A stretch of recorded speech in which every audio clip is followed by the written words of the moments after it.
할렐루야. 아멘. 아멘. 우리 좌우에 계신 분들하고 인사합니다. 너무 잘 오셨습니다. 너무 잘 오셨습니다. 네, 감사합니다. 자, 오늘 말씀은 3강 쪽으로 넘어가서 이제 묵상이라고 하는 제목을 가지고 함께 말씀을 나누도록 하겠습니다. 제목 같이 한번 읽어볼게요. 다 같이 시작. 주신 말씀을 기억 묵상하십시오. 자, 주신 말씀.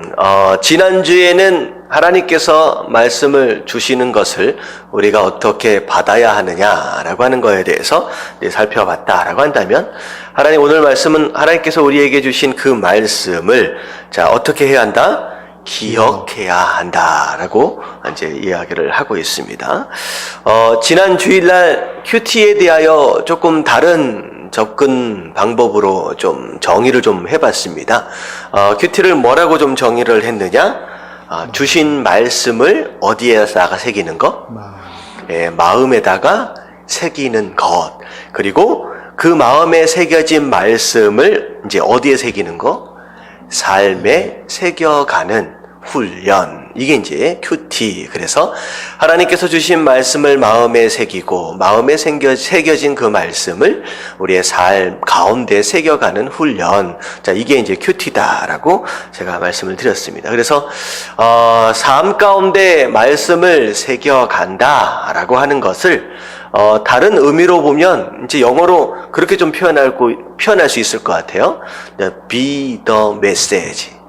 말씀이 되어라 라는 뜻입니다. 그러니까 말씀을 증거하라 라고 하는 개념을 좀 초월해서 삶에 우리가 말씀을 새겨간다 라고 하는 것 그 자체가 어떻게 보면 내가 메시지가 되는 것이죠.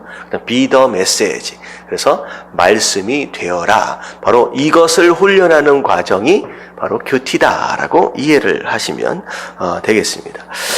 특별히 오늘 이 큐티 정의에 이제 의하면 말씀을 기억한다, 묵상한다라고 하는 것은 먼저 어디에 새기는 과정을 의미하느냐? 마음에 새기는 과정을 의미하겠죠. 자, 그것에 대한 내용입니다. 자, 큐티란 하고 나오는데 이 부분에 대한 내용은 굉장히 좀 중요한 내용이라서 제가 하나하나 좀 더 설명을 더 드리도록 하겠습니다. 자, 큐티란 이제 한번 같이 한번 읽어볼게요. 시작. 큐티란 하나님께서 주변에서 하시는 일에 대해 우리 안에서 주목하여 반응하는 삶입니다. 자, 여기까지요. 자, 이게 굉장한 이제 정의예요. 큐티란 하나님께서 주변에서 하시는 일에 대하여라고 나와 있어요. 자, 이건 굉장히 큰 믿음입니다. 우리 삶 가운데 일어나는 어떤 일이든 우연히 일어나는 일은 없다라고 하는 거죠. 우리 삶 가운데 일어나는 모든 일들이 누구의 일이다라고 바라볼 수 있는 눈이냐? 하나님의 일이라. 하나님께서 허락하시는 것이다. 하나님 주권 아래 있다라고 하는 것으로 우리가 바라볼 수 있는 눈이 굉장히 중요한 거죠. 그래서 우리가 인정하든 인정하지 않든 하나님은 우리 삶 가운데서 일하고 계세요. 근데 그 일하고 계심을 우리가 먼저 무엇함에 있어서 시작되어지느냐? 우리 안에서 뭐한다? 주목한다는 것. 주목에다가 동그라미를 치시면 되겠습니다. 주목한다. 자, 이 주목이라고 하는 단어는 두 가지 의미를 갖는 것이죠. 첫 번째는 해석의 능력과 두 번째는 관심의 능력입니다. 자, 이게 무슨 의미냐? 우리 삶 가운데 수많은 일이 일어나는데 그것이 재수가 없어서 그러다 보니까 우연히 여러 가지로 해석할 수 있잖아요. 근데 그 일을 이건 하나님이 허락하셨고 이건 하나님의 일이다라고 하는 것에서부터 시작되는 거예요. 해석하는 것에서부터 시작합니다. 우리 삶 가운데 일어난 일들, 심지어 내가 어려움을 당했다, 고난을 당했다, 이제 상처를 받았다라고 하는 그 모든 일들까지를 하나님이 하신 것이구나, 하나님이 허락하셨구나라고 하는 관점으로 바라보는 거, 해석할 줄 아는 거, 그게 바로 주목의 1단계라는 거죠. 그리고 두 번째는 주목은 또 무슨 뜻이 있어요? 그냥 그 단어 자체로 관심을 갖는다는 거예요. 그게 하나님의 일이에요. 그걸 인정하고 인지하고 있음에도 불구하고 그것에 관심을 갖지 않고 내가 먹고 사는 것이나 내가 급하게 생각하는 것이나 내 일, 내 무엇인가에 집중하고 있다라고 한다면 아무리 그것이 인정되어지고 있다라고 할지라도 나와 상관이 있는 일이 됩니까? 없는 일이 됩니까? 이 없는 일이 되는 거죠. 자, 제가 말씀드린 게 지금 어렵지는 않죠. 예. 그래서 우리가 주목한다라고 하는 것은 바로 그런 개념이에요. 우리 삶 가운데 일어나는 모든 일들이 하나님께서 나를 위하여 나에게 허락하시는 일들이다라고 바라보고 해석할 줄 아는 능력과 더불어 그것과 그 수많은 일들, 다른 것도 중요하다라고 생각하고 급하다라고 생각할 수 있는 일들이 많음에도 불구하고 그 일에 관심을 가질 줄 아는 것, 바로 그게 이제 큐티함에 있어서의 이제 첫 번째 단계다라고 생각할 수 있다는 거죠. 그게 바로 주목입니다. 자, 주목하여, 자, 그 다음에는 이제 어떻게 하는 거예요? 이제 반응한다라고 하는 거죠. 반응. 이런 일이 일어났어요. 어려운 일이 일어났어요. 힘든 일이 일어났어요. 문제가 벌어졌습니다. 심지어 좋은 일도 일어났어요. 자, 이런 수많은 하나님의 일들에 대하여 주목하는 가운데 우리가 어떻게 반응해야 한다? 어떻게 반응해야 된다? 여러 가지로 나올 수 있다는 거죠. 예를 들어서 좋은 일이든 슬픈 일이든 안타까운 일이든 일단은 그 일에 대해서 하나님이 우리를 위하여 허락하셨다라고 하는 것을 인정한다라고 한다면 일단 그 일에 대하여 우리는 어떻게 반응하는 것이 정답입니까? 그것에 감사함으로 반응하는 것이 정답이 되겠죠. 자, 그리고 중요한 반응은 또 뭐가 되겠어요? 그것에 대한 감사와 더불어 그것을 통하여 우리에게 허락하신 메시지가 있다라고 한다면 그 메시지에 뭐 하는 것으로 반응한다? 순종함으로 반응한다. 그래서 이 반응은 소극적 반응과 능동적 반응으로 나눈다면 소극적 반응은 그 상황에 대하여 감사함으로 반응하는 것이고 능동적인 반응은 적극적인 반응은 그 말씀에 순종하는 것으로 나타난다라는 거죠. 그래서 자, 큐티란 이 모든 이 앞에 나와 있는 하나님께서 주변에서 하시는 일에 대하여 우리 안에서 주목하여 반응하는 삶이다라고 하는 것은 방금 제가 말씀드린 이 모든 내용을 다 포함하는 거죠. 시작에서부터 마무리 순종하는 모든 과정까지를 다 포함하는 굉장히 중요한 의미를 갖고 있습니다. 자, 이해되시죠? 자, 그리고 이제 또 다른 이제 정의가 뭐냐면 묵상하는 삶이란 특별히 오늘 말씀에서 말씀을 기억하는 훈련이에요. 자, 그렇게 하는 것이란 말씀을 받는 삶이다. 말씀을 받는 삶이다라고 또 이제 정의를 또 하고 있습니다. 자, 밑으로 내려가면 자, 주님의 말씀은 생명의 말씀입니다. 자, 생명의 말씀이다. 무슨 뜻이에요? 너무나도 흔하게 할 수 있는 이야기죠. 네, 하나님의 말씀은 생명의 말씀이다. 결국은 말씀을 통하여 우리가 어떻게 된다는 거예요? 산다라는 거죠. 산다라는 거죠. 그냥 지나쳐 갈 수 있는 그냥 그런 형식의 정의들이 아니에요. 말씀을 통하여서 우리가 살 수 있다라는 의미입니다. 자, 그래서 자, 말씀에 주목하고 자, 첫 번째 말씀에 주목한다라고 하는 것은 자, 위에 말씀을 드렸어요. 주목은 무엇과 무엇? 해석의 능력과 관심이다라고 하는 거예요. 자, 근데 중요한 게 뭐냐면 무엇에 주목한다라고 말씀을 드렸어요? 무엇에 주목한다? 잠깐만요. 맨 위에로 보면 하나님께서 하시는 일에 주목한다라고 했잖아요. 근데 이 밑에를 보면 뭐에 또 주목한다라고 나와 있느냐? 말씀에 주목해야 합니다.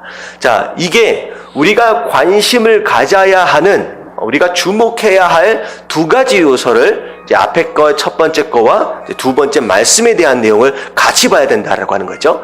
첫 번째는 하나님의 하시는 일에 대해서 주목할 필요가 있고요. 자, 두 번째는 말씀에 주목할 필요가 있습니다. 왜냐하면 우리가 말씀을 들여다보지 않으면 우리 삶 가운데 일어나는 일들이 하나님의 일이다라고 하는 것을 알 수 있을까요? 없을까요? 없다라고 하는 거예요. 그래서 가장 먼저는 말씀에 주목하는 것에서부터 시작이 됩니다. 말씀에 주목하기 시작하다 보면 그 다음에 우리 삶 가운데서 일어나는 일들이 이게 하나님의 일이구나 라고 깨달아지면서 해석되어지면서 그 다음부터 하나님의 일에 우리가 주목할 수 있게 된다는 거죠. 그래서 결국은 하나님의 일에 주목하게 되는 이 모든 과정 또한 말씀에 주목하는 과정을 통하여 있어질 수 있는 것이다 라는 거죠. 말씀이 없으면요 주변에 일어나는 일들이 하나님의 일이다라고 우리가 해석할 수도 없다라고 하는 것입니다. 그래서 첫 번째 말씀에 주목하라. 말씀에 주목하라. 그 다음에 뭐예요? 주목하고 그 다음에 수용한다라고 하는 것은 받는다라고 하는 거죠. 받는다. 자, 그래서 오히려 어떻게 보면 수용한다라고 하는 것을 이건 하나님께서 하시는 일이구나라고 인정하는 거, 어떻게 보면 또 해석하는 거, 그게 바로 수용의 태도가 되는 것이죠. 수용의 태도. 그 다음에 반응하는 거, 그게 바로 감사와 순종으로 나타납니다. 자, 그래서 이제 큐티가 되어지는 모든 과정들을 좀 보면, 자, 첫 번째에서부터 보면 말씀에 주목하는 것을 통하여 하나님의 뜻에 대하여 관심을 갖게 되고, 그렇게 되죠. 말씀에 주목하는 것을 통하여 하나님의 뜻에 대하여 알게 되고, 그 하나님의 뜻, 하나님의 하시는 일들을 하나님의 일로 수용함으로 인하여 감사와 순종으로 반응하는 바로 그런 삶, 바로 그게 큐티의 이제 단계다. 이제 이렇게 생각하시면 될 겁니다. 근데 그렇게 하지 않으면 안 되는 이유가 여기 있는 것입니다. 자, 이게 이제 큐티하는 정상적인 절차며 방법이다라는 거죠. 그렇게 하지 않는 이유가 있어요. 왜냐하면 자, 밑에 보면 내용이 어렵고 듣기에 어떻든 우리의 삶에 던져지는 의미가 어떻든 주님의 입에서 나오는 말씀은 우리 영혼에 생명을 줍니다. 자, 이 얘기는 뭐냐면, 자, 위에 있는 절차들을 쭉 보면 어떻게 보면 굉장히 어려운 단계처럼 보일 수 있어요. 이거는 굉장히 큰 훈련의 과정들이 필요합니다. 단순히 뭐 하루 이틀 해가지고 이 주목과 수용과 반응이 알아서 되어질 수 있는 건 아니에요. 근데 중요한 건 뭐냐면 이 과정들은 결국은 오랜 훈련을 통하여 우리가 익혀나가야 할 단계지만 이 모든 것을 우리가 잘할 수 있든 없든 상관이 없이 우리 마음 가운데 알아야 할, 변치 말아야 할 딱 한 가지 믿음이 있다라고 한다면 뭐에 대한 믿음이냐? 말씀은 우리의 영혼을 뭐 하는 것이다? 살리는 것이다. 우리에게 생명을 주는 것이다 라고 하는 것에 대한 믿음만큼은 우리가 버릴 수 없다라고 하는 것이죠. 그래서 자, 큐티하는 과정, 굉장히 여러 가지 과정을 통하여 훈련해야 합니다. 이제 어렵기도 해요. 하지만 중요한 건 뭐냐면 이 말씀을 대할 때 이 말씀이 나를 살리시고 이 말씀이 나를 변화시키고 나에게 생명을 주신다라고 하는 것에 대한 기대와 믿음만큼은 흔들려서는 안 된다라고 하는 것이죠. 이해 가시죠? 그래서 우리가 성경 말씀을 읽을 때에도 우리 하 목사님이 예배를 시작하는 순간에 항상 자주 표현하는 이제 표현 방법이 뭐냐면 하나님께서 은혜 주실 것을 뭐 하라고요? 기대한다라고 하는 표현을 간혹 쓰세요. 굉장히 그게 중요한 단어입니다. 왜냐하면 이 말씀이, 이 예배가, 이 설교, 이 모든 하나님의 말씀을 근거로 한 이 모든 행위들이 나에게 생명을 준다, 나를 살린다라고 하는 것에 대한 믿음과 기대가 있어야 그 믿음과 기대를 통하여서 하나님이 일하시기 시작한다라고 하는 것이죠. 그래서 이런 것들을 어떻게 하나라고 하는 것에 대한 걱정보다는 오히려 먼저 그 기대와 믿음을 더 확고히 할 필요가 있다라고 하는 것이죠. 그래서 하나님 말씀을 볼 때마다, 설교 말씀을 들을 때마다 하나님 이 말씀이 나를 어떻게 해달라고요? 살게 하여 주시옵소서. 나를 살리는 말씀이 되게 하여 주시옵시고 하나님 이 말씀이 나를 변화시키는 말씀이 되어지게 하여 주시옵소서라고 하는 간구와 기대를 가지고 나올 수 있어야 한다라고 말씀을 드렸습니다.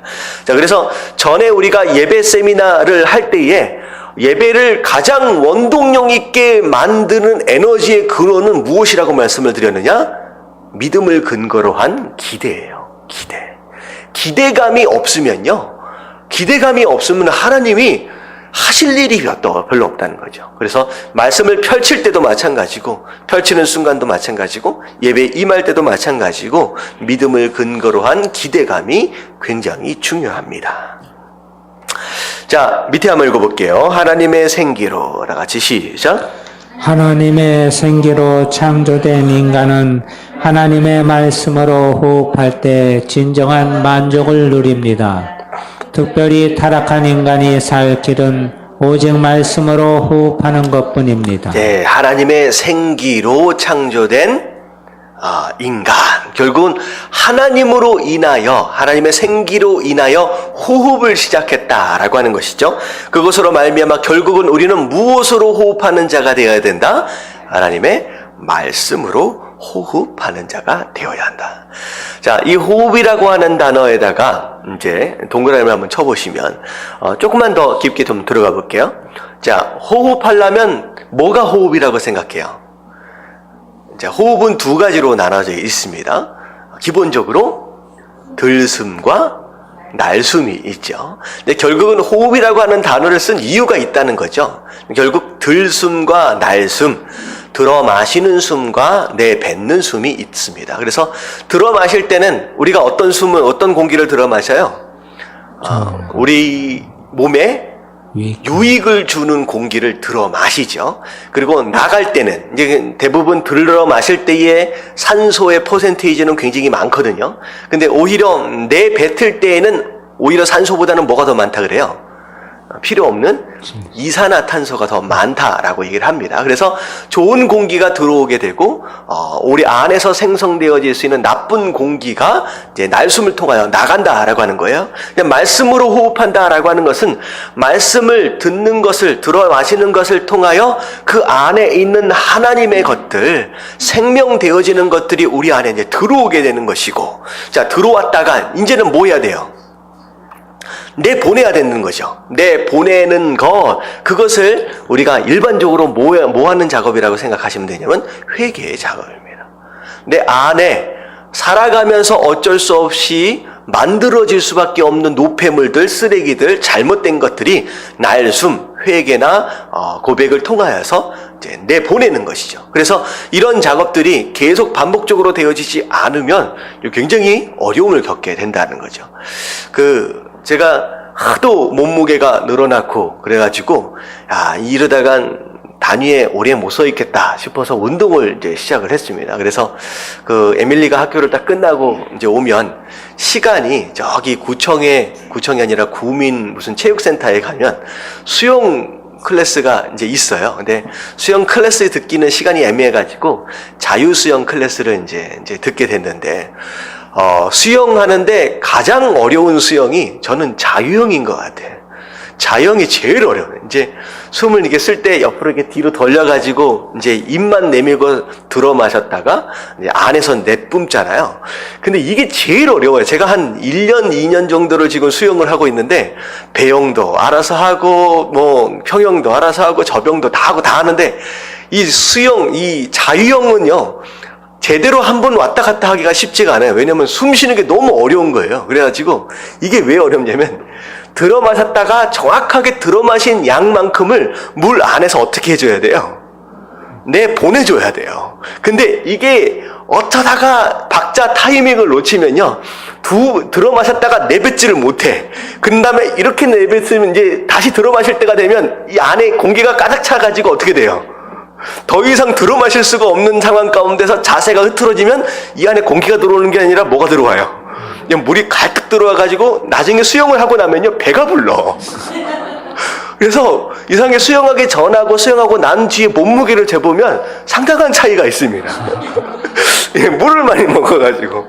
근데 어떨 때는 들어 마시는 걸 내뿜는 걸 잘 못해가지고 애로사항이 또 있다가 어떨 때는 내뿜다가 들어 마실 줄 못했어. 이렇게 딱 하다 보니까 고기가 제대로 못 들어가서 들어 마실 줄 못했어. 나중에 안에서 내뿜을 하니까 나갈 게 있어요, 없어요? 없어요. 그러다 보면 숨이 차가지고 또 물속에서 한 바가지를 또 마셔요. 그러면 또 이제 배가 또 불러지고. 제가 수영을 하면서 들숨과 날숨이 얼마나 중요하냐라고 하는 것을 깨닫게 되는데, 우리 신앙생활도 마찬가지인 것 같아요.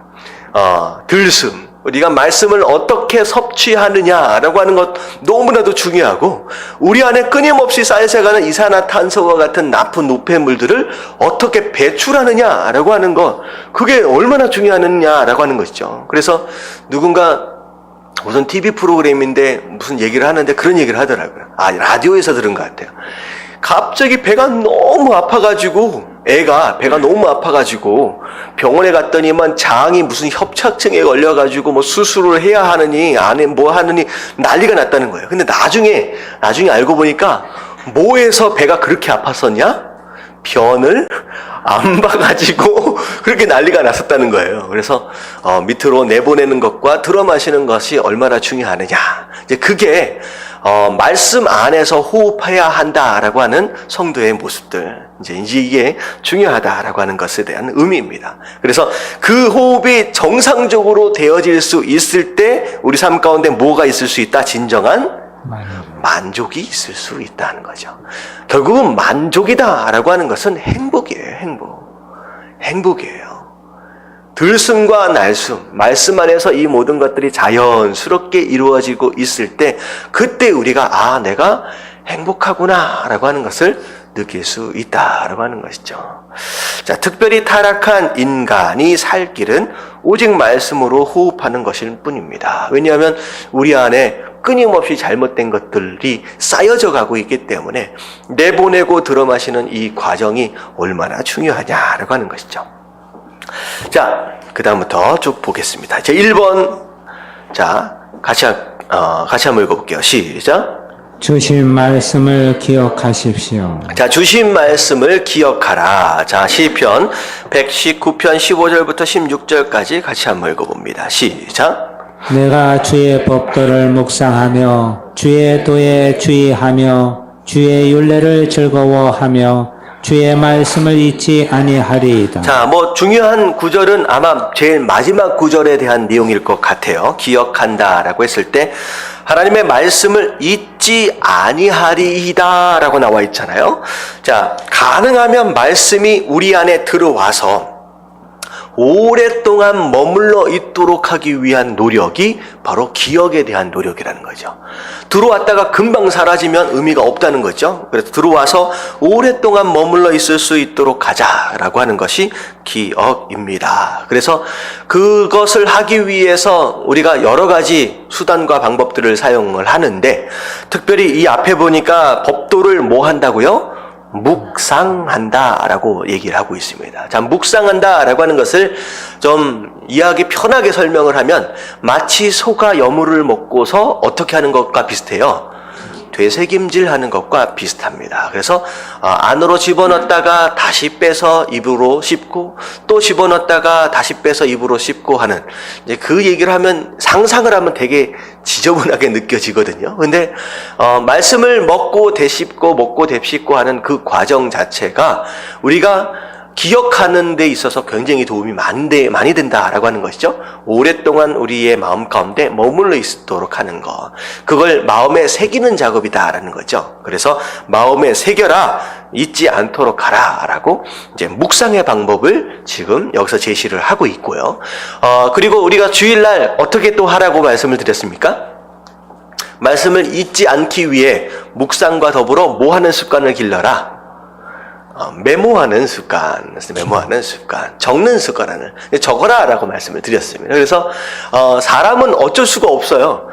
자꾸 잊어버릴 수밖에 없습니다. 그리고 저 또한 이 말씀을 묵상하다 보면 번뜩번뜩 하나님께서 주시는 어떤 메시지 바로바로 즉각 메모해 놓지 않으면 금방 잊어버려요. 조금 전에 뭔가 진짜 대단한 무엇인가가 떠올랐는데 정말 한 1초, 2초 지나가서는 아무 생각도 안 날 때가 있다는 거죠. 그래서 심지어는요, 제가 새벽 예배 같은 경우에는요, 말씀을 증거하다가 번뜩번뜩 들어오는 생각이 있으면 증거하다가 막 메모하는 경우가 있습니다.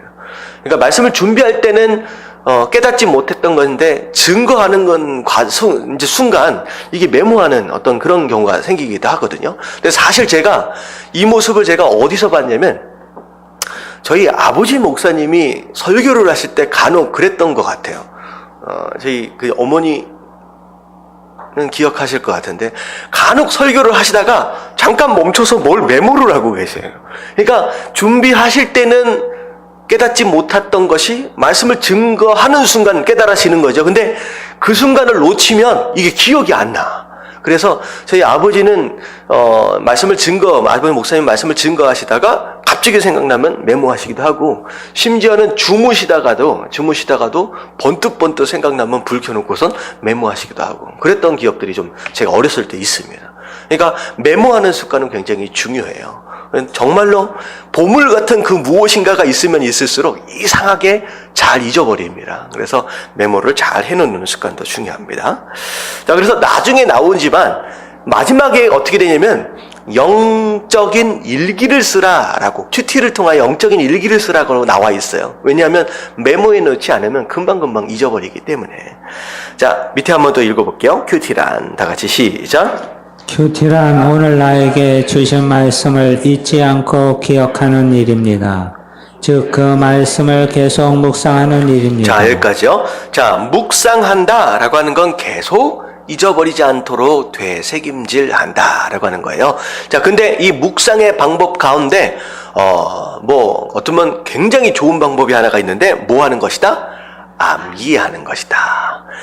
차라리 외워보자라고 하는 것이요. 외워보자. 그래서 암기하면 더 좋습니다. 일단 한번 암기한 말씀은 비록 어떤 상황 가운데서 시간이 지나면서 잊어버릴 수 있어요. 잊어버릴 수 있지만 결정적인 순간에 어떻게 되어질 수 있다? 다시 기억나질 수 있는 가능성이 높아집니다. 왜냐하면 성령 하나님께서 하시는 일 가운데 가장 중요한 일이 뭐냐면, 내가 말한 것을 뭐 하도록 하는 역할이에요? 기억나도록 하시는 역할이 바로 성령 하나님께서 하신 역할 중에 가장 중요한 거예요. 말씀이 기억나도록 하는 거죠. 그래서 우리가 외우는, 암기하는 방법도 굉장히 중요한 방법인데, 자, 이제 우리가 한 주간 수요일날 지나갈 때마다 한 번씩 이제 주일날 숙제를 하나씩 드리잖아요. 이번 주일날은 셀 모임을 시작할 때, 지난주 숙제는 뭐였죠? 지난주 주일날 나의 하나님은 어떤 하나님이냐, 내가 경험한 하나님에 대해서 한번 이제 설명을 해보자, 이거였는데, 이번 주일날은 셀 모임 시작하기 전에 뭘 하면 되겠느냐, 이번 한 주간 동안 나를 사로잡는, 나를 다스리게 된 그 말씀 한 구절을 한번 외워보자라고 하는 거죠. 뭐 많이도 아니에요. 딱 한 구절을 한번 여러분들이 딱 한번 잡아가지고 외워서 이번 주일날 셀 모임 때는 내가 암기한 말씀을 함께 나누고, 그 말씀이 왜 내 삶 가운데 중요하게 생각되었는지 그걸 한번 좀 나누면 좋을 것 같아요. 그래서 지금 우리가 역대상을 보고 있잖아요. 역대상을 보고 있는데 아마도 거의 비슷한 문장들이 암기되어질 가능성이 높습니다. 왜냐하면 대부분의 많은 내용들이 스토리잖아요. 스토리 가운데 좀 중요한 내용들을 여러분들이 좀 뽑아가지고 한번 좀 외워보십시오. 자, 우리 셀 리더들은 좀 기억하셔서 이제 그렇게 하시면 좋을 것 같아요. 자, 그래서 암기하는 것도 이제 좋은 방법이다라고 하는 거예요. 자, 다음 장을 넘어서 보면, 당신이 오늘 기억해야 할 말씀은 무엇입니까? 특별히 구절 가운데 기억되어질 수 있는 말씀도 뭐 있을 수가 있을 것 같아요. 혹시 오늘 말씀 묵상하면서 어떤 일이 있었는데 내가 어떻게 하기로 결단을 했구나 라고 하는 것들이 좀 기억이 나셔야 되는데, 기억나세요 좀? 오늘 말씀 묵상 하셨죠? 어떤 내용이 있었어요? 자, 11기 역대상이 딱 들어와서, 예? 11기상인가요? 11기상이죠? 11기상. 왔다 갔다 합니다. 11기상이 시작되면서 어떤 일이 벌어졌어요? 다윗이 늙었어요. 그런데 갑자기 다음 왕이 세워지는데 무슨 일이 벌어졌느냐? 아도니아라고 하는 몇 번째 왕자? 네 번째 왕자가 다윗이 세워주기도 전에 자기가 왕이 되겠습니다 라고 잔치를 벌여버렸어요. 그 와중 가운데 어떻게 됐어요? 나단 선지자가 밧세바를 찾아가서 여차저차 아도니아가 스스로 왕이 되어버렸습니다. 근데 나단 선지자가 알기로도 누가 원래 왕이 되기로 약속되어져 있었느냐? 네, 밧세바의 아들이었던 솔로몬. 몇 번째 왕이에요? 5번째 왕이죠. 자, 4번째가 아도니아고 5번째가 솔로몬입니다. 5번째 왕이었던 이 솔로몬이 다음 왕으로 지목되어져 있는데 사실 공포만 되어지지 않았지 이미 밧세바와 더불어 약속이 되어 있는 상태였거든요. 그래서 나단 선지자가 밧세바에게 가서 다윗과 만나서 이야기하라. 약속을 붙들어라. 약속하시지 않았습니까? 라고 해서 나단 선지자와 이 밧세바가 지혜를 모아서 다윗을 설득하고 다윗이 그 약속을 어떻게 해요? 지키지요. 신실하게 지키고 그 신하들에게 얘기를 합니다. 솔로몬을 왕으로 세워라. 기름 부어라. 라고 했을 때 그 신하들이 전부 다 다윗에게 순종하고 심지어 백성들까지도 솔로몬 만만세를 부르면서 왕으로 추대를 하게 되지요. 그리고 나서 오늘 말씀을 보면 어떻게 돼요? 자기가 먼저 왕이 되겠다라고 하는 아도니아가 깜짝 놀라서 잔치를 벌이다가 함께한 사람들은 다 도망가고 아도니아는 어디 갔어요? 성전에 가가지고 성막에 가서 제단에 뿔을 붙들고 나를 용서해 주십시오, 맹세해 주십시오 라고 했더니 솔로몬이 어떻게 해요? 네가 만약에 선하다라고 한다면 너는 살 것이다. 하지만 네 안에 악한 것이 있다라고 한다면 결코 죽을 것이다. 살지 못할 것이다. 라고 잠정적으로 그때 그 상황 가운데선 용서를 허락해 줍니다. 자, 그 말씀 가운데, 오늘, 우리가 기억하고 붙들어야 할 말씀이 있었다라고 한다면, 여러분 어떤 말씀을 지금 붙들고 오늘 하루를 살아오셨냐라고 하는 거예요.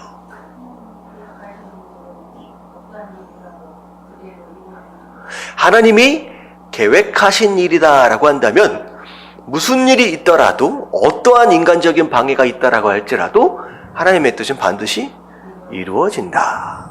자, 이게 그 말씀 안에 나와 있는 메시지예요. 중요한 건 뭐냐면 그러면 그걸 인정한다라고 하는 삶 가운데 나는 오늘 어떻게 살아야 한다라고 결단을 했냐는 거죠. 이제 그게 중요한 거예요.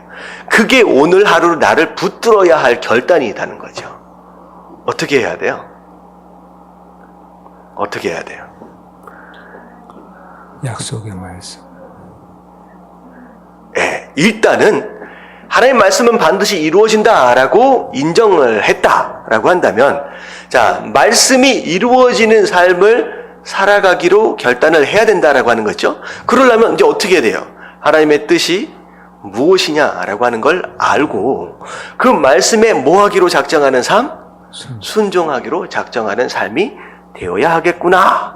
내가 하나님의 뜻에 대하여서는 내가 내 마음대로 하지 않고 무조건 순종하기로 해야 되겠구나 라고 하는 어떤 그런 결단이 만약에 있다라고 한다면 그것도 중요한 결단 가운데 하나일 수 있죠. 자, 그리고 오늘 아침에 이제 제가 새벽 예배를 드리면서 함께 나눴던 내용은 뭐냐면 그 하나님의 뜻이 어떻게 이루어졌어요? 하나님의 뜻이 있다 하여 그냥 알아서 하나님의 뜻이 이루어졌느냐? 누구를 통하여 이루어졌다? 나단 선지자.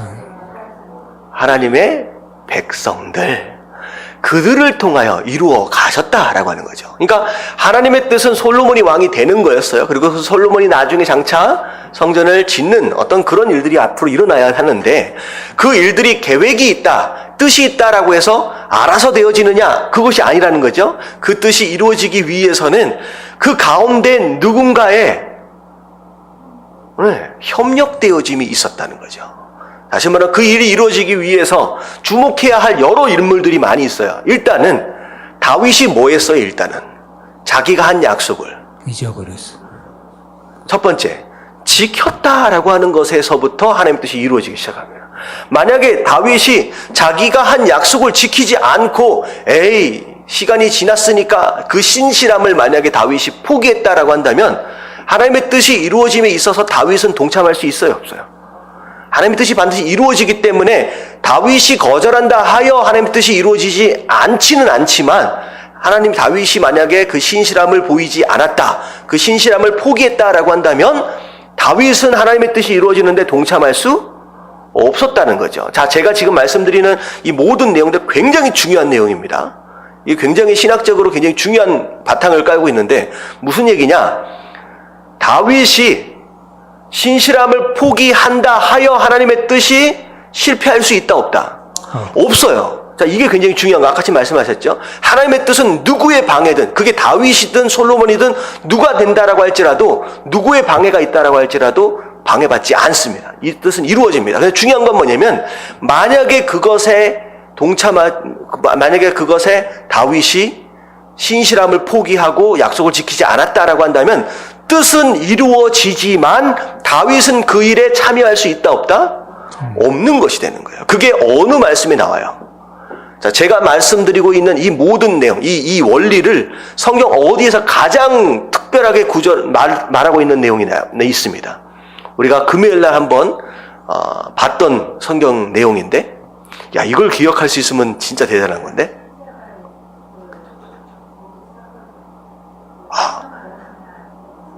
예.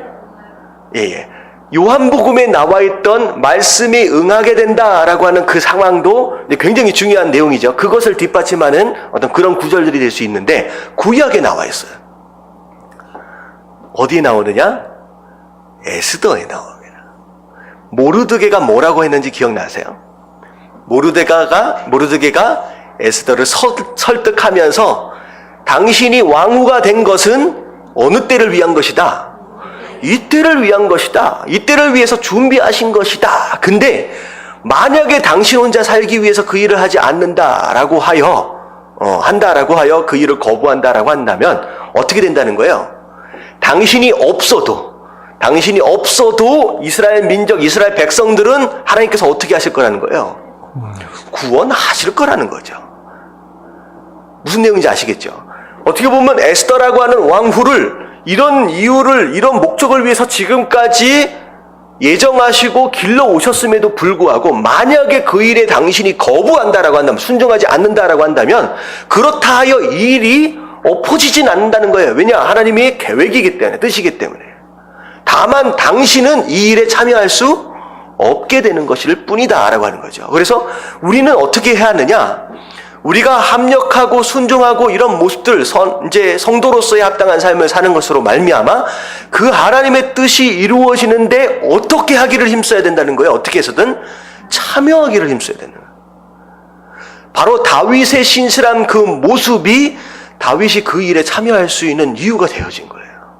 그리고 나단 선지자가 바세바의 그 지혜로움, 신중하게 생각하여 다윗에게 설득하고 겸손하게 자기의 어떤 역할의 한계를 넘지 않는 한도 안에서 다윗의 응답을 기다리는 그런 겸손한 모습 자체로 인하여서 그 뜻이 이루어져 가는 거예요. 신하들도 마찬가지인 거예요. 내가 솔로몬을 세우겠다. 사실 솔로몬에 대한 내용의 설명은 거의 없습니다. 세워지기 전에. 오히려 아도니아 네 번째 왕자에 대해서는 어떻게 설명하고 있어요? 어떻게 생겼다? 준수하게 잘 생겼대요.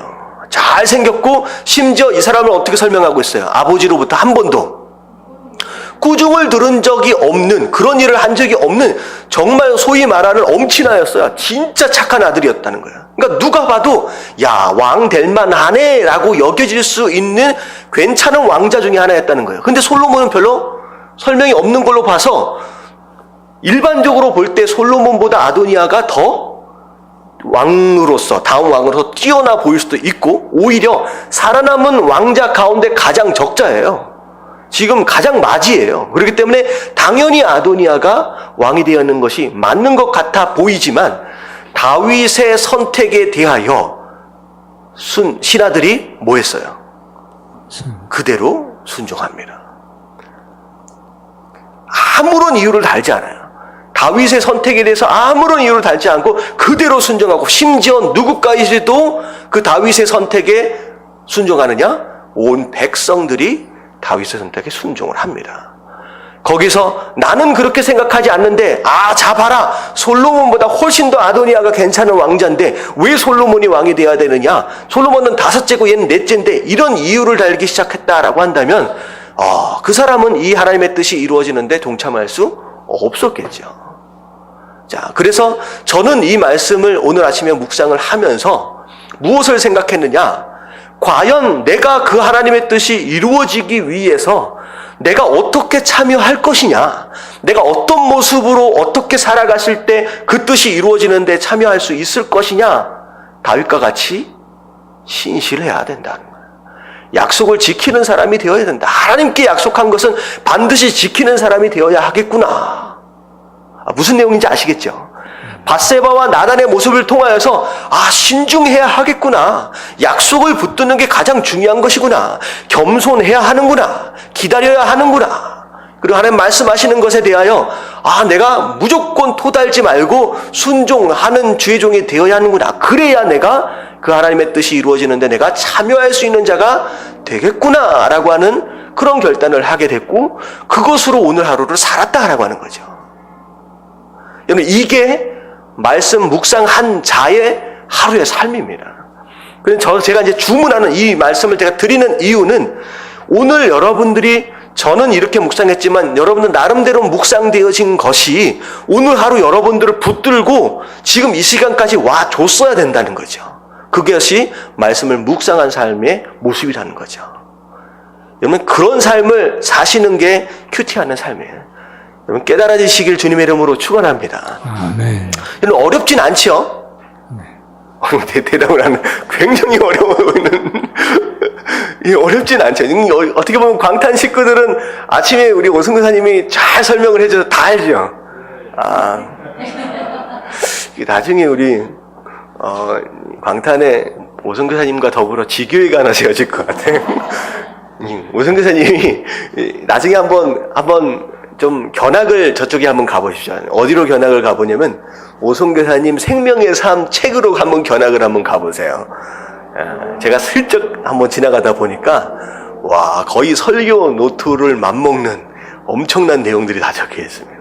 제가 말씀드리는 내용들 하나도 빠짐없이 적어서 오히려 저보다도 아마 더 말씀을 잘 풀어서 아마 전하시고 계시는 것 같아요. 그러니까 이렇게 어떻게 보면 그런 모습으로 또 이제 듣고 또 결단하고 하는 모습들이 더 중요한 거죠. 자, 그래서 오늘 내가 기억하고 있는 말씀, 잠깐 생각해 보니까 오늘 아침에 내가 무슨 말씀을 받지? 라고 하는 상황이 벌어지면 오늘 말씀 가운데 산 거예요? 아니면 못 산 거예요? 못 산 거예요. 그렇게 되는 겁니다. 이제 많이 웃으시는 분들은 약간 의심해 볼 수 있을 만한 사람인데, 자, 무슨 얘기인지 아시겠죠? 그래서 그 말씀을 기억하고 그렇게 붙잡고 오는 삶이 중요합니다.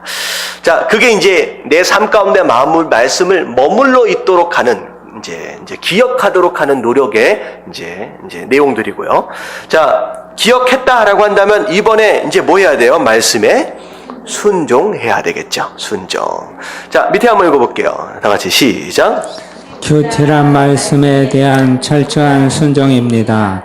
믿음의 척도는 말씀을 끝까지 신뢰하고 순종하느냐입니다. 자, 믿음의 척도, 자, 믿음이 있느냐 없느냐라고 하는 것을 평가할 수 있는 기준이 뭐냐? 말씀을 끝까지 뭐 한다? 신뢰하고 순종한다. 자, 이게 여기서 중요한 단어는 신뢰라고 하는 단어와 순종이라고 하는 단어인데, 더 중요한 단어, 마음 가운데 딱 꽂히는 단어가 혹시 있어요? 끝까지. 자, 끝까지. 이게 굉장히 중요한 단어입니다. 이 끝까지라고 하는 이 단어에 포함되어져 있던 내용은 무슨 내용일 것 같아요? 아무 일도 없고 평안할 때, 자, 이럴 때 믿음으로 순종하는 건 너무 쉽죠. 어떻게 보면 믿음 없어도 순종하면 다 살 수 있는데, 자, 끝까지라고 하는 내용을 뭘 포함하고 있느냐? 고난과 역경의 과정들. 정말로 믿기 어렵고 정말로 순종하기 어려운 그런 상황에 이른다라고 할지라도 그 신뢰와 그 순종함을 포기해서는 안 된다라고 하는 것이죠. 그것이 바로 끝까지에 대한 내용입니다. 그리고 신뢰와 순종, 믿음과 순종은 절대 띄일 수 없는 그런 연관된 단어인데, 어떻게 보면 순종이라고 하는 단어는 신뢰, 소위 말하는 믿음의 증거다라고 생각하시면 됩니다. 자, 진짜 믿었느냐? 그러면 순종해야 한다라고 하는 것이죠. 신뢰에 대한 증거예요. 자, 순종하되 하기 쉬운 것만 순종하는 것이 아니다라고 얘기를 했죠. 자, 선별적으로 내가 순종할 만한 말씀만을 골라서 순종하는 것은 순종이 아닙니다. 자, 자기 수준에서 한 단계 높은 말씀에 순종하고자 힘쓸 때 성장할 수 있습니다. 결국은 말씀을 듣다가 보면 이해되어지는 말씀이 있어요. 이해되어지는 말씀. 이제 그게 언더스탠딩이다라고 하는 그런 내용의 이해가 아니라, 야, 이 정도면 내가 순종할 만하다 라고 여겨질 수 있는 말씀의 수준들이 있다는 거죠. 근데 그런 말씀에 순종하고 있다, 그런 말씀에만 순종하고 있다라고 하는 것은 사실은 이걸 가지고 믿음이 있다라고 얘기하기는 어렵다는 거죠. 왜냐하면 순종할 만한 내용들에 대해서 순종하는 것은 믿음이 없어도 누구든 순종할 수 있는 내용이라는 거죠. 근데 결국은 믿음을 근거로 한 순종이다라고 하는 것은 결국 무엇까지를 가져야 그것을 믿음 있다라고 얘기할 수 있느냐? 도저히 이해할 수 없고 순종하기 너무 어려운 상황 가운데서 그때 순종할 때 그걸 믿음이다라고 얘기를 하지, 누구든 다 할 수 있는 것에 대하여 순종한다라고 하는 것은 이제 그건 믿음이다라고 얘기할 수 없다는 거죠. 그래서 말씀을 듣다가 이건 할만하네 라고 체크 해가지고 할만한 것들에 대해서만 순종하는 것은 믿음이 아닙니다. 이해되어진 것만을 순종한다는 것은 순종이 아니죠. 그건 믿음이 아니에요. 그냥 이해되어진 것에 대한 반응이죠. 근데 진짜 하나님께서 원하시는 순종은 그것이 아니라는 거예요. 그것이 아니라. 예를 들어서 이런 거예요. 만약에 아도니아와 솔로몬이 있는데, 아도니아는 굉장히 똑똑하고 잘생기고 뛰어난 왕자였고, 솔로몬은 약간 바보 같은, 예를 들어서 얘기하는 거예요. 솔로몬이, 조금 좀 들떨어졌다, 좀 바보 같은 사람이었다, 라고 한다면, 다윗이 솔로몬을 왕으로 세우겠다라고 했을 때, 무슨 일이 벌어질까요? 신하들 가운데서도, 국민들 가운데서도, 솔로몬이 왕이 되면 우리나라가 어떻게 된다? 망한다 라고 하는 얘기가 충분히 나올 수 있다는 거죠. 근데 오히려 솔로몬도 아도니아도 충분히 왕으로 세워도 괜찮을 만한 사람이었다라고 한다면 사실 거기에는 믿음도 순종도 필요해요? 필요하지 않아요? 별로 필요하지 않습니다. 그냥 아도니아도 그렇고 솔로몬도 그렇고 누가 왕이 돼도 다 나라 잘 다스릴 만하니까 상관없지. 할렐루야. 솔로몬 만만세 부르는 거 너무 어렵지 않다는 거죠. 근데 만약에 솔로몬이 아도니아와 비교했을 때 좀 못한 왕자였다라고 한다면, 진짜 좀 들떨어진 왕자였다라고 한다면 그때는 상황이 달라진다는 거죠. 내가 볼 때는 하고 시작하는 순간 그때부터 뭘 넘어서 버린 거예요? 순종의 한계를 넘어서 버린 거예요. 그건 순종이 아니라는 거죠. 내가 생각할 때는 이 사람이 왕이 되는 게 더 맞는 것 같은데요, 왜 그렇습니까? 라고 따지고 그것에 대한 설명을 요구하고 설득을 요구하는 순간 믿음에 대한 순종과는 거리가 멀어진다는 거죠. 사실 말씀을 받을 때도 마찬가지예요. 우리가 무엇에 순종해야 합니다 라고 말씀이 선포되어지고 설교가 되어지는 가운데, 그 가운데 왜 그래야 합니까? 라고 하는 마음이 있음에도 불구하고 이건 하나님의 말씀이니까 내가 순종해야지 라고 결단하는 게, 그게 진짜 믿음이지, 하나님께 나아가서 하나님 나는 도저히 이해할 수 없습니다, 왜 그래야 하는지 이해할 수 없습니다 라고 나를 이해시켜 주시고 나에게 설명해 주십시오 라고 시도한다라고 한다면 믿음으로 인한 순종을 하겠다는 거예요? 안 하겠다는 거예요? 안 하겠다라고 하는 거예요. 이게 사실 우리 일상생활에서 충분히 벌어질 수 있는 일들이라는 거죠. 여러분, 이해되어질 수 있는 것만큼을 순종하는 것은 이제 그건 믿음이 아니라는 거예요. 오늘 말씀에 얘기하는 건 뭐냐면, 쉬운 거 선별적으로 골라서 순종하는 거, 그것은 올바른 순종의 모습, 믿음의 모습이 아니다라고 얘기를 하는 겁니다. 자, 순종에 대해서 좀 이해가 되셨죠? 이런 거예요. 예를 들어서 목사인 제가 누가 봐도 존경할 만하고 누가 봐도 대단한 그런 분, 저희 스승 되시는 신승훈 목사님이나 저희 아버지 손 목사님이나 그런 분 같은 경우에 야 진짜 대단하시다, 헌신하시고 누가 봐도 존경할 만한 그런 목사다라고 한다면 그 목사님에게 순종하는 거 어려워요, 쉬워요? 되게 쉽습니다. 근데 제가 못나면 못날수록 순종하기가 더 어떻게 돼요? 더 쉬워져요? 제가 못나면 못날수록 순종하기가 되게 어려워집니다. 근데 이런 건 제가 못나면 못날수록 감사하셔야 돼. 왜냐하면 제가 저에게 순종하는, 제 말씀에 순종하는 것 그 자체가 뭐에 대한 반응이기 때문에, 믿음에 대한 반응이기 때문에 이런 검증이 되는 거예요. 야, 저런 목사가 얘기하는데 그 설교에 아멘하고 그 말씀에 또 순종한다. 야, 이건 믿음이 없이는 불가능하다라고 여겨질 수 있기 때문에 좀 어색한 표현이긴 한데 내가 왜 이런 얘기를 했는지 이해가 지금 안 되긴 하는데 아시겠죠? 예. 이거는 지나갑시다. 자, 3번. 자, 말씀을 마음에 간직하십시오. 어떻게 보면 앞에 1번의 연속이라고 좀 생각하시면 좋을 것 같아요. 말씀을 묵상하는 가운데 말씀이 잊어버리지 않도록 하는 노력의 연장입니다. 자, 어떻게 간직할 것이냐? 자, 누가복음 8장 15절 같이 한번 읽어봅니다. 시작.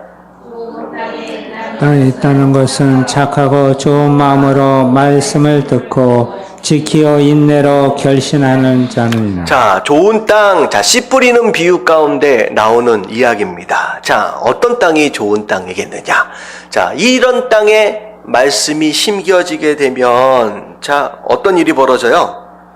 결국은 열매를 맺게 된다라고 하는 것인데, 좋은 땅에 대한 설명이 바로 좋은 마음으로서 말씀을 듣고, 그리고 들은 말씀을 지키고, 그리고 어느 때까지를 기다리는 사람, 열매가 맺어지길까지를 인내함으로 기다릴 줄 아는 바로 그 마음이 좋은 땅과 같은 마음이다라고 하는 거예요. 자, 이제 일단은 이 구절로만 보면 어떤 삶이, 어떤 마음이 좋은 마음이냐, 말씀이 결실을 맺을 수 있기 위해 필요한 마음이냐라고 하는 것을 지금 몇 가지로 좀 설명하고 있는 것이 세 가지잖아요.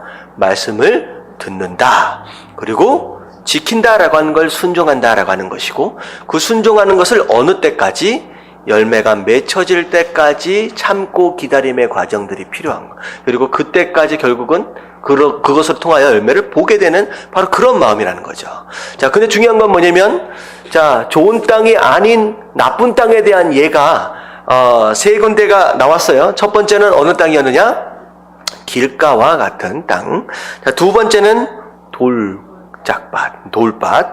그리고 세 번째는 이제 가시덩굴이 되겠죠. 사실은 좋은 땅은 처음부터 좋은 땅은 없습니다. 처음부터 좋은 땅은 없어요.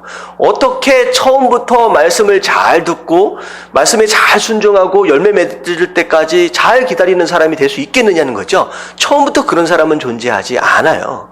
누구든 돌 같은 부분들, 이제 돌밭 같은 부분들, 길가와 같은 부분들, 가시덩굴과 같은 부분들이 우리 마음 가운데 충분히 있을 수 있다는 거죠. 그래서 좋은 밭이 되기 위해, 좋은 땅이 되기 위해서는 우리가 뭐 할 필요가 있느냐? 이 앞에 나와 있는 이 세 가지 요소들을 갈아엎고 제거할 것들을 제거하고 기경할 것들을 기경을 해야 하는 그런 노력들이 사실 필요하다라고 하는 것이죠. 자, 길가와 같은 이제 마음은 어떤 마음이에요? 딱딱하게 굳어버렸어요. 하도 많이 밟혀서 아예 말씀이 들어갈 공간이 없는 사람이에요. 내 생각과 내 고집과 내 아집으로 가득 차 있어가지고 말씀이 들어갈 공간이 없는 바로 이런 사람. 어떻게 보면 말씀을 들을 때 기대가 없는 사람이에요. 기대가. 이 말씀을 통하여 내가 생명을 얻으리라, 살게 될 것이다 라고 하는 것에 대한 조금의 기대도 없는 사람. 자, 그런 사람들은 어떻게 해야 돼요? 빨리 길가는 사부로 하든 괭이를 치든 어떻게 해서든 갈아엎는 작업이 필요한다는 거죠. 말씀이 들어갈 수 있는 공간을 만들어야 합니다. 우리 안에 딱딱하게 굳어있는 철벽처럼 쌓아놓은 그런 마음들이 부서져야 한다라고 하는 것이죠. 돌밭 같은 경우에는 뭐예요? 사실은 그 돌이 뭔지는 정확하게 알 수 없지만 뭐라고 표현하고 있느냐? 씨앗이 뿌려졌어요. 잠깐 얕은 그 땅으로 인하여서 뿌리를 내렸지만 햇빛이 나니까 어떻게 돼요? 그냥 타버렸다라고 하는 거죠. 자, 이것은 어떻게 해석되어질 수 있느냐? 이해를 근거로 한 순종이에요. 이해를 근거로 한 믿음입니다. 아, 이 정도면 내가 할 수 있지.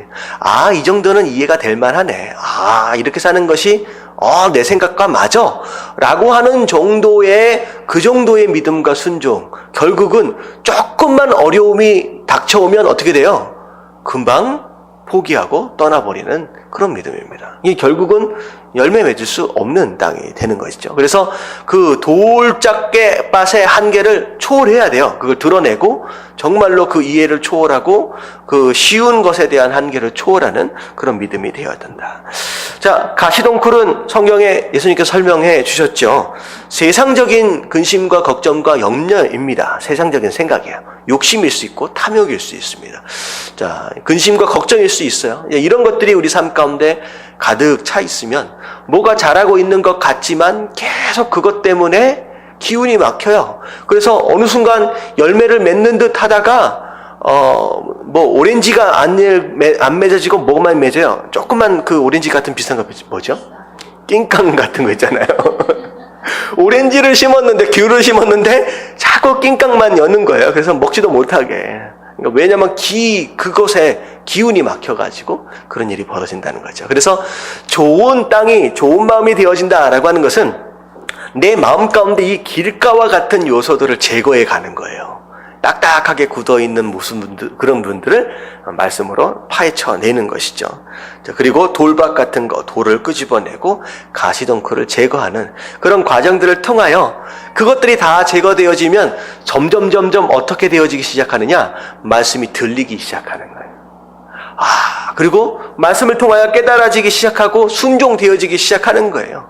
그런 가운데 조금 어려운 일이 있다라고 할지라도 끝까지 버티는 가운데 열매를 거두고야만은 그런 삶이 되어지는다라고 하는 것이죠. 그게 좋은 땅이 되어지는 과정입니다. 자, 주신 말씀을 기억하고 지키기 위해서는 착하고 좋은 마음밭이 중요합니다. 자, 밑에 옥토는 한번 읽어볼게요. 다 같이 시작. 옥토는 천국 말씀을 듣고 그 말씀을 어린아이처럼 좋아하고 흡수하여며 그 말씀을 잘 깨달아서 자기 것으로 삼는 사람입니다. 이 사람은 어떤 특별한 행동을 한 것이 아닙니다. 그저 천국 말씀을 잘 받아들였습니다. 자, 그래서 제가 기도할 때마다 옥토와 같은 겸손한 마음이라고 설명을 합니다. 왜냐하면 옥토와 같아라고 하는 것은 전체적으로 쭉 보면요, 겸손이에요. 겸손. 그래서 그 겸손한 그 마음 자체가 이 길가와 돌밭과 이 가시덩굴과 같은 것들을 제거할 수 있는 이제 그 에너지가 되고요. 그런 겸손의 모습이 말씀을 받는 그 자세를 만들어 간다라고 하는 것이죠.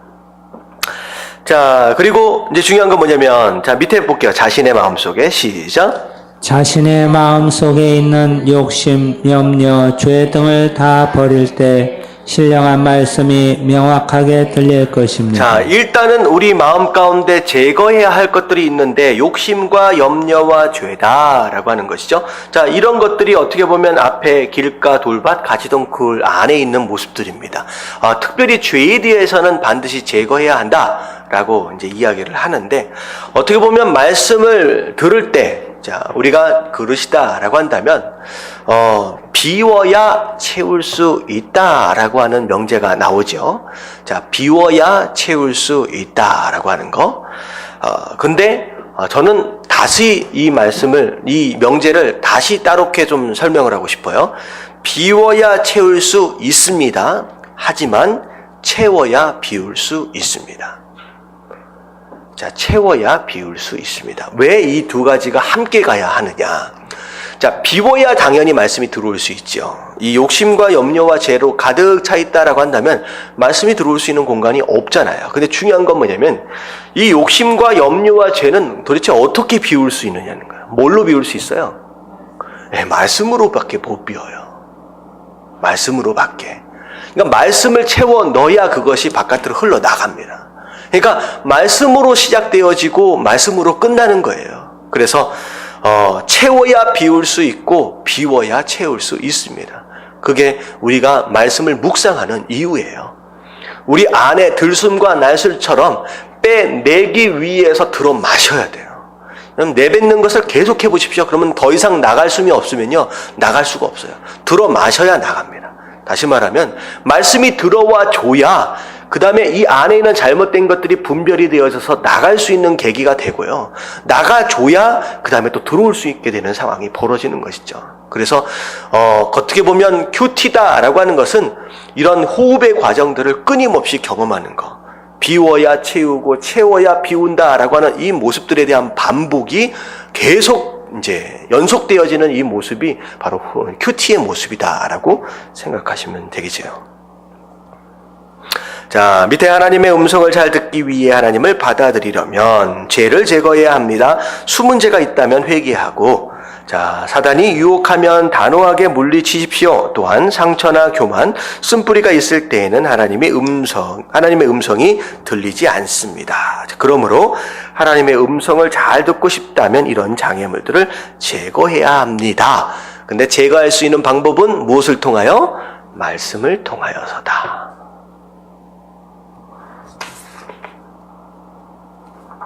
자, 여기까지만 할게요. 자, 적용서부터 다음 주부터 이제 살펴보도록 하겠습니다. 자, 어떻게 큐티 잘 되어져 가고 계시죠? 예, 여러분들 어떻게 하느냐 보다 훨씬 더 중요한 것이 있다라고 한다면 하는 것이 중요합니다. 어찌 되었든 여러분들 하루에 10분이든 5분이든 말씀을 떠들러 보는 것, 거기서부터가 시작이고 그게 중요한 것이니까 여러분들 매일매일 여러분 시간을 정하셔서 결단을 하시고 말씀 묵상하는 습관들을 계속 길러가시면 좋을 것 같고요. 그리고 이번 주에는 말씀 한 구절이라도 한번 여러분들이 암기를 좀 하셔가지고 이번 주에 함께 나눌 수 있도록 그렇게 하면 좋을 것 같아요.